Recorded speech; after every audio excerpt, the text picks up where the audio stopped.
ಈಗ chapter enter ಆಗೋಕ್ಕಿಂತ ಮುಂಚೆ RH Whittaker system of classification, that is what will call it as 5 kingdom ಕ್ಲಾಸಿಫಿಕೇಶನ್ನ ಒಂದು ಸತಿ ರೀಕಾಲ್ ಮಾಡ್ಕೊಳ್ಳೋಣ. RH Whittaker ಅವರು 1969 ಒಂದು ಕ್ಲಾಸಿಫಿಕೇಶನನ್ನು ಮಾಡ್ತಾರೆ. That is what will call it as 5 Kingdom classification.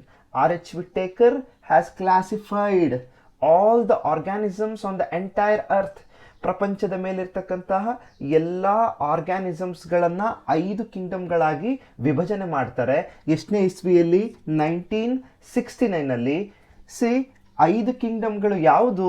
ಮೊದಲನೇದು ಬಂದ್ಬಿಟ್ಟು ಮೊನೆರಾ, ಎರಡನೇ ಕಿಂಗ್ಡಮ್ ಬಂದ್ಬಿಟ್ಟು ಪ್ರೊಟಿಸ್ಟಾ, ಮೂರನೇ ಕಿಂಗ್ಡಮ್ ಬಂದ್ಬಿಟ್ಟು ಫಂಗೈ, ನಾಲ್ಕನೇ ಕಿಂಗ್ಡಮ್ ಬಂದ್ಬಿಟ್ಟು ಪ್ಲಾಂಟೆ, ಐದನೇ ಕಿಂಗ್ಡಮ್ ಬಂದ್ಬಿಟ್ಟು Animalia. So first kingdom is Monera, second kingdom is Protista, third kingdom is Fungi, fourth kingdom is Plantae, fifth kingdom is Animalia. ಈಗ ನಾವು sexual reproduction in flowering plants ಬಗ್ಗೆ ತಿಳ್ಕೊತಿದ್ದೀವಿ ಅಂತಂದರೆ ನಾವು ಯಾವ ಕಿಂಗ್ಡಮ್ ಬಗ್ಗೆ ಫೋಕಸ್ ಮಾಡ್ತಾ ಇದ್ದೀವಿ? ನಾವು ಫೋಕಸ್ ಮಾಡ್ತಾ ಇರ್ತಕ್ಕಂಥದ್ದು ಪ್ಲಾಂಟೆ ಕಿಂಗ್ಡಮ್ ಅಲ್ಲಿ. ಮತ್ತೆ ಪ್ಲಾಂಟೆ ಕಿಂಗ್ಡಮ್ ಅನ್ನು ನಾವೇನನ್ನ ಮತ್ತೆ ನಾವು ಸೂಕ್ಷ್ಮವಾಗಿ ನೋಡಿದ್ರೆ again we can see 5 major divisions. ಈ ಪ್ಲಾಂಟೆ ಕಿಂಗ್ಡಮ್ ಅಲ್ಲೇ ಮತ್ತೆ 5 ಡಿವಿಷನ್ಗಳು ಬರ್ತವೆ. ಮೊದಲನೇದು ಬಂದ್ಬಿಟ್ಟು algae, second is bryophytes, third is pteridophytes, fourth is gymnosperms and fifth is angiosperms. ಅಂದರೆ ಪ್ಲಾಂಟೆ ಕಿಂಗ್ಡಮ್ ಅನ್ನೇ ಮತ್ತೆ 5 ಭಾಗಗಳಾಗಿ ಮಾಡಿದ್ದಾರೆ, ಡಿವಿಷನ್ಸ್ ಆಗಿ ಮಾಡಿದ್ದಾರೆ. ಈ ಆಲ್ಗೆ ಆಗಿರ್ಬೋದು, ಈ ಬ್ರಯೋಫೈಟ್ಸ್ ಆಗಿರ್ಬೋದು, ಅಥವಾ ಈ ಟೆರಡೋಫೈಟ್ಸ್ ಆಗಿರ್ಬೋದು, ಈ 3 ಫಸ್ಟ್ ಏನು ಬಂತು ಎವಲ್ಯೂಷನ್ ಆದಾಗಿಂದ ಇದನ್ನು ನಾವು ಕರಿತೀವಿ ಪ್ರಿಮಿಟಿವ್ ಪ್ಲಾಂಟ್ಸ್. ಪ್ರಿಮಿಟಿವ್ ಪ್ಲಾಂಟ್ಸ್ ಅಂತಾನೆ ಯಾಕೆ ಕರಿತೀವಿ?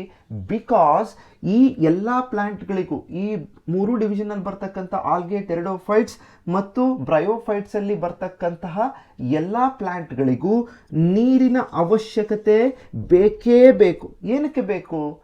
Because to conduct the sexual reproduction.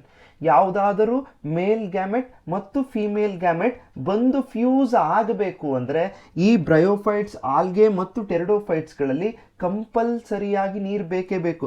ಈ ರೀತಿ ಒಂದು ಮೇಲ್ ಗ್ಯಾಮೆಟ್ ಇದೆ, ಈ ರೀತಿ ಒಂದು ಫಿಮೇಲ್ ಗ್ಯಾಮೆಟ್ ಇದೆ.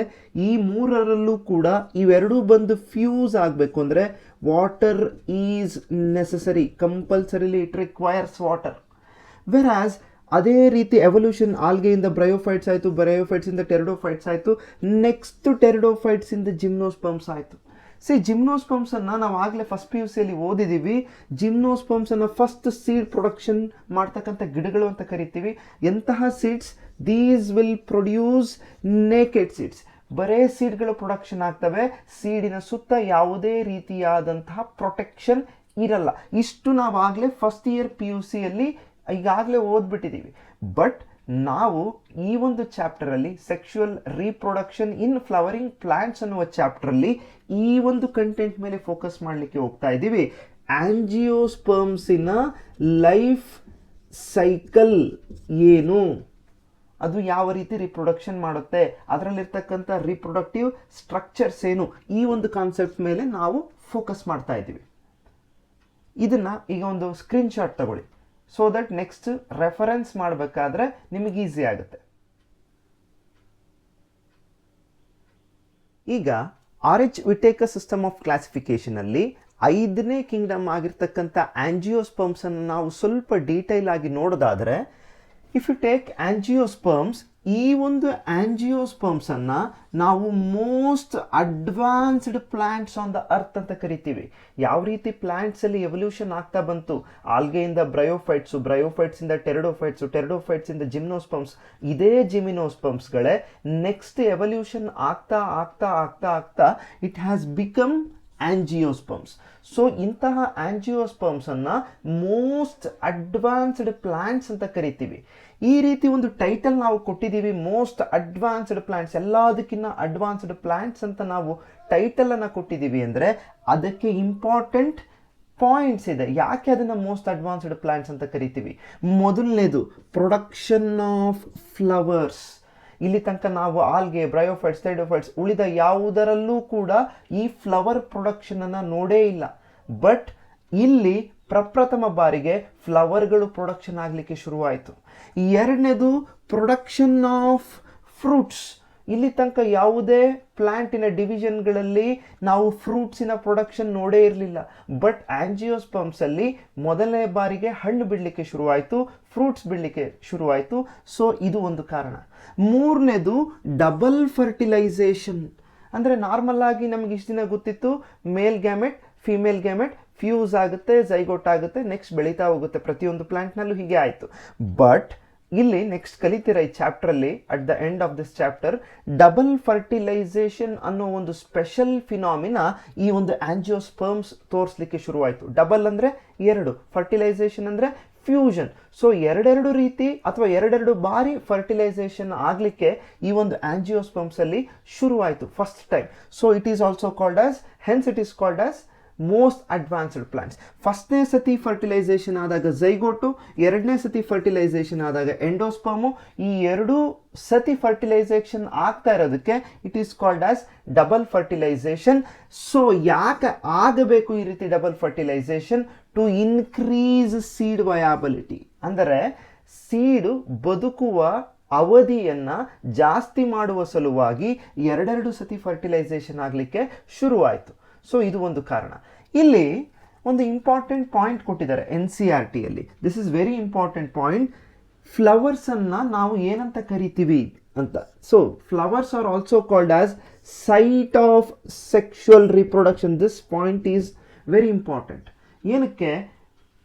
ಗಿಡಗಳಲ್ಲಿ ಆಂಜಿಯೋಸ್ಪರ್ಮ್ಸ್ ಅಂತ ನಾವೇನನ್ನ ತಗೊಂಡ್ರೆ, ಈ ಆಂಜಿಯೋಸ್ಪರ್ಮ್ಸಿನ ಗಿಡಗಳಲ್ಲಿ ರೀಪ್ರೊಡಕ್ಷನ್ ಯಾವ ಜಾಗದಲ್ಲಿ ಆಗುತ್ತೆ?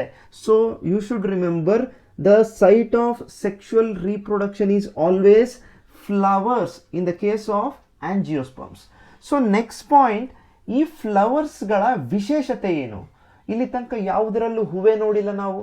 ಬಟ್ ಈ ಆಂಜಿಯೋಸ್ಪರ್ಮ್ಸ್ ಅಲ್ಲಿ ಯಾವಾಗ ಹೂ ಬಿಡಲಿಕ್ಕೆ ಶುರುವಾಯಿತು, ಹೊಸ ಹೊಸ ಕಲರ್, ಡಿಫ್ರೆಂಟ್ ಕಲರ್. ನಾವು ಪ್ರಪಂಚದಲ್ಲಿ ಎಷ್ಟು ಹೂಗಳನ್ನು ನೋಡ್ತೀವಿ, ಎಷ್ಟು ವೈವಿಧ್ಯತೆಯನ್ನು ನೋಡ್ತೀವಿ. ಒಂದೊಂದು ಫ್ಲವರ್ ಒಂದೊಂದು ಕಲರ್ ಇದೆ, ಒಂದೊಂದು ಫ್ಲವರು ಕೂಡ ಒಂದೊಂದು ಫ್ರಾಗ್ರೆನ್ಸ್ ಇದೆ. ಫ್ರಾಗ್ರೆನ್ಸ್ ಇಸ್ ನಥಿಂಗ್ ಬಟ್ ಸುವಾಸನೆ. ಒಂದೊಂದು ಕಲರ್ ಇದೆ, ಒಂದೊಂದು ಸುವಾಸನೆ ಇದೆ. ಸೊ ಯಾಕೆ ನಮಗೋಸ್ಕರ ಬಿಡ್ತಾ ಇದೆಯಾ? ಮನುಷ್ಯರು ಯೂಸ್ ಮಾಡಲಿ, ಹೊಸ ಕಲರ್ ಬರಲಿ, ಹೊಸ ಸುವಾಸನೆ ಬರಲಿ ಅಂತ ಯಾವುದೇ ಕಾರಣಕ್ಕೂ ಅದು ನಮಗೋಸ್ಕರ ಬಿಡ್ತಾ ಇಲ್ಲ. ನೇಚರ್ ಹೊಸ ಕಲರ್ ಬರ್ತಾ ಇದೆ, ಹೊಸ ಫ್ರಾಗ್ರೆನ್ಸ್ ಬರ್ತಾ ಇದೆ ಅಂದರೆ ಟು ಅಟ್ರಾಕ್ಟ್ ಪಾಲಿನೇಟರ್ಸ್. ಪಾಲಿನೇಟರ್ಸ್ ಅಂದರೆ ಯಾವ್ಯಾವ ಬರ್ತದೆ? ನಮ್ಮ ಎಕ್ಸಾಂಪಲ್ ತಗೊಳೋದಾದರೆ ಹನಿ ಬಿ ಬರುತ್ತೆ, ಬಟರ್ಫ್ಲೈ ಬರುತ್ತೆ. ಈ ರೀತಿ ಡಿಫ್ರೆಂಟ್ ಪಾಲಿನೇಟರ್ಸ್ ಬಗ್ಗೆ ನಾವು ಓದ್ತೀವಿ. ಯಾವುದು ಪೋಲನ್ ಗ್ರೈನ್ಗಳನ್ನು ತಂದು ಸ್ಟಿಗ್ಮಾ ಮೇಲೆ ಬಿಡುತ್ತೋ, ಫಿಮೇಲ್ ಸ್ಟ್ರಕ್ಚರ್ ಹತ್ರ ತಂದು ಬಿಡುತ್ತೋ, ಅಂತಹ ಆರ್ಗ್ಯಾನಿಸಮ್ಸನ್ನು ನಾವು ಪಾಲಿನೇಟರ್ಸ್ ಅಂತ ಕರಿತೀವಿ. ಸೊ ಇಂಥ ಆರ್ಗ್ಯಾನಿಸಮ್ಸ್ಗಳನ್ನು ಅಟ್ರಾಕ್ಟ್ ಮಾಡುವ ಸಲುವಾಗಿ it has enhanced to produced colours and fragrance. So ಇಷ್ಟು. ನೆಕ್ಸ್ಟ್ ಫ್ರೂಟ್ಸ್ ಪ್ರೊಡಕ್ಷನ್ ಶುರುವಾಗುತ್ತೆ ಅಂತ ಮಾತಾಡಿದೆ. ಫ್ರೂಟ್ಸ್ ಯಾಕೆ ಪ್ರೊಡಕ್ಷನ್ ಆಯಿತು? ಇಷ್ಟು ದಿನ ನೀವು ಜಿಮಿನೋಸ್ಪರ್ಮ್ಸಲ್ಲಿ ನೋಡಿದರೆ, ಜಿಮಿನೋಸ್ಪರ್ಮ್ಸನ್ನು ನಾವು ನೇಕೆಡ್ ಸೀಡೆಡ್ ಪ್ಲಾಂಟ್ ಅಂತ ಕರಿತೀವಿ. ಅಂದರೆ ಅಲ್ಲೂ ಕೂಡ ಸೀಡ್ ಪ್ರೊಡಕ್ಷನ್ ಆಗ್ತಾ ಇತ್ತು, ಬಟ್ ಸುತ್ತ ಹಣ್ಣಿರಲಿಲ್ಲ, ಯಾವುದೇ ಕಾರಣಕ್ಕೂ ಫ್ರೂಟ್ ಕಾಣಲಿಲ್ಲ. ಬಟ್ ಈ ಒಂದು ಆಂಜಿಯೋಸ್ಪರ್ಮ್ಸಲ್ಲಿ ನಾವು ಪ್ರಥಮ ಬಾರಿಗೆ ಫ್ರೂಟ್ಸನ್ನು ನೋಡ್ತೀವಿ. ಎಂಥ ಫ್ರೂಟ್ಸು? ಒಳಗಡೆ ಸೀಡ್ಗಳಿದ್ರೆ ಆ ಸೀಡನ್ನು ಪ್ರೊಟೆಕ್ಟ್ ಮಾಡಲಿಕ್ಕೆ ಹೊರಗಡೆ ಒಂದು ಲೇಯರ್ ಬೆಳೀತು, ಅದನ್ನೇ ನಾವು ಕರೆದ್ವಿ ಫ್ರೂಟ್ ಅಂತ. ಸೊ ಫಸ್ಟ್ ಟೈಮ್ ನಾವು ನೋಡಿದ್ದು ಇದನ್ನು ಆಂಜಿಯೋಸ್ಪರ್ಮ್ಸಲ್ಲಿ. ಸೊ ಈ ಎಲ್ಲ ಕಾರಣಗಳಿಂದ ನಾವು ಆಂಜಿಯೋಸ್ಪರ್ಮ್ಸನ್ನು most advanced plants on the earth ಅಂತ ಕರೆದ್ವಿ. ಇದರ ಜೊತೆಗೆ NCERTಯಲ್ಲಿ ಕೊಟ್ಟಿಲ್ಲ, ಬಟ್ ನಮಗೆ ಗೊತ್ತಿರಬೇಕು. ಇಷ್ಟು ದಿನ ನಾವು ಏನು ನೋಡಿದ್ವಿ, ಆಲ್ಗೆ ಟು ಜಿಮಿನೋಸ್ಪರ್ಮ್ಸ್, ಅದರಲ್ಲಿ ಇರ್ತಕ್ಕಂಥ ಎಲ್ಲ ವ್ಯಾಸ್ಕ್ಯುಲಾರ್ ಸಿಸ್ಟಮ್ಗಿಂತ ವ್ಯಾಸ್ಕ್ಯುಲಾರ್ ಸಿಸ್ಟಮ್ ನಮ್ಗಾಗಲೇ ಗೊತ್ತಿದೆ, ಓದಿರ್ತೀವಿ ಫಸ್ಟ್ PUCಯಲ್ಲಿ. Vascular system is nothing but xylem, ಇನ್ನೂ ಒಂದು phloem. So xylem helps in conduction of water. ನೀರಿನ ಸರಬರಾಜು. ಕೆಳಗಡೆ ರೂಟ್ಸಿಂದ ನೀರು ಅಬ್ಸರ್ವ್ ಆದಾಗಿಂದ ಮರದ ಕೊನೆಯ ಎಲೆ ತನಕ ನೀರು ಹೋಗಬೇಕು ಅಂದರೆ ಯಾವ ಟಿಶ್ಯೂ ಹೆಲ್ಪ್ ಮಾಡುತ್ತೆ? ಝೈಲಮ್ ಅನ್ನೋ ಟಿಶ್ಯೂ ಹೆಲ್ಪ್ ಮಾಡುತ್ತೆ. So it helps in water conduction, ಅಂದರೆ ವಾಟರ್ ಮೂವ್ಮೆಂಟ್ ಆಗಲಿಕ್ಕೆ ಹೆಲ್ಪ್ ಮಾಡುತ್ತೆ. Phloem helps in food conduction. ಊಟ ತಯಾರಾಗಿದೆ, ಎಲೆಯಲ್ಲಿ ಆಗಲಿ ಫೋಟೋಸಿಂಥಸಿಸ್ ನಡೆದು ಊಟ ತಯಾರಾಗಿದೆ. ಸೊ ಇಂಥ ಊಟ ಎಲ್ಲ ಕಡೆ ಸರಬರಾಜು ಆಗಬೇಕು ಅಂದರೆ ಒಂದು ಟಿಶ್ಯೂ ಬೇಕು. ಸೊ ಆ tissue that is nothing but phloem.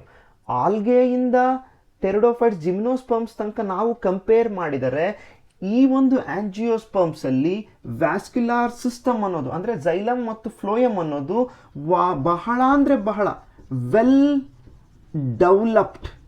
ಅಂದರೆ ಎಲ್ಲದಕ್ಕಿಂತ ಇಷ್ಟು ಪ್ಲಾಂಟಿನ ಡಿವಿಷನ್ಗಳನ್ನು ನೋಡಿದ್ರೆ ಈ ಒಂದು ಆಂಜಿಯೋಸ್ಪರ್ಮ್ಸ್ ಅಲ್ಲೇ ವೆಲ್ ಡೆವಲಪ್ಡ್ ವ್ಯಾಸ್ಕ್ಯುಲಾರ್ ಸಿಸ್ಟಮ್, ಅಂದರೆ well developed xylem, well developed phloem. ಚೆನ್ನಾಗಿ ನೀರಿನ ಸರಬರಾಜು ಆಗುತ್ತೆ, ಚೆನ್ನಾಗಿ ಆಹಾರ ಸರಬರಾಜು ಆಗುತ್ತೆ. ಸೊ ಈ ಎಲ್ಲ ಕಾರಣಗಳಿಂದ ನಾವು ಆಂಜಿಯೋಸ್ಪರ್ಮ್ಸನ್ನು ಕರಿತೀವಿ advanced plants, most advanced plants. ಈಗ ಆಂಜಿಯೋಸ್ಪರ್ಮ್ಸ್ಗೆ ಇನ್ನೊಂದು ಹೆಸರಿದೆ. ಇಲ್ಲಿ ನಾವು ಹೇಳ್ತಾ ಇದ್ದೀವಿ ಆಂಜಿಯೋಸ್ಪರ್ಮ್ಸ್ ಪ್ರೊಡ್ಯೂಸಸ್ ಫ್ಲವರ್ಸ್, ಹೂಗಳನ್ನು ಬಿಡುತ್ತೆ. So angiosperms are also called as flowering plants. Angiosperms ಅಂದ್ರೂ ಒಂದೇ, ಫ್ಲವರಿಂಗ್ ಪ್ಲಾಂಟ್ಸ್ ಅಂದ್ರೂ ಒಂದೇ. ಎರಡೂ ಟೈಟಲ್ ಆರ್ ಸೇಮ್. ಬಟ್ ಇಲ್ಲಿ ಟೆಕ್ಸ್ಟ್ ಬುಕ್ಕಲ್ಲಿ ಹೆಂಗೆ ಕೊಟ್ಟಿದ್ದಾರೆ, sexual reproduction in flowering plants ಅಂತ ಕೊಟ್ಟಿದ್ದಾರೆ. ಅದರ ಅರ್ಥ ಏನಾಗುತ್ತೆ ಹಂಗಾದ್ರೆ? Sexual reproduction in angiosperms. So ಈಗ ನಿಮಗೆ ಕ್ಲಾರಿಟಿ ಸಿಕ್ತು ಅಂತ ಅಂದ್ಕೊತೀನಿ.